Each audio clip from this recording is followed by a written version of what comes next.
It seems that an intake of 4 cups of coffee a day has been linked to a 20% reduced risk of depression in a study that examined only women. The drinking coffee benefits appear to begin with 2 cups daily and goes up from there, though the same link was not seen in decaffeinated coffee.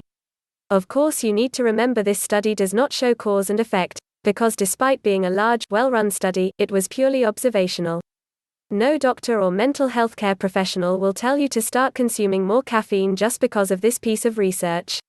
Still, if you're already a coffee drinker, the work supports your choice. The researchers looked at over 50,000 female subjects who were, on average, 63 years old and were taking part in the long-term nurses' health study. None of them had any signs of depression when the study started back in 1996, and all provided information on how much caffeine they took in up until June of 2006. The subjects also said if they'd been diagnosed with clinical depression and if they started using antidepressant drugs. During the follow-up period, 2,607 of the subjects were diagnosed with depression. But the great volumes of coffee consumed, the less likely a subject was to be depressed. The team saw a dose response. Those who had 2 to 3 cups daily showed a 15% lower depression risk, while those who consumed 4 or more showed a 20% reduced risk. No one can explain the link, though experts know that caffeine goes into the brain and activates some neurotransmitters that are related to depression, including serotonin and dopamine. This is a short-term effect.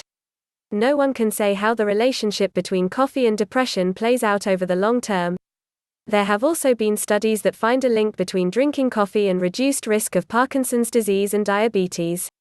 The findings are also consistent with a study that found suicide risk reduces among those who consume more coffee.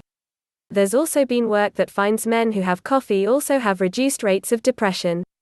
Depression appears in 2 times as many women compared with men, and about 20% of American women will experience depression at some point in their lifetime. We've moved beyond the days when depression was seen as a genetic weakness of temperament. Today doctors recognize this condition as the serious medical illness it is. If a tasty, readily available drink could prevent some measure of that, ease the suffering of millions, it would be a major step in the right direction. If you, or someone in your life, is dealing with depression, seek medical attention as soon as possible.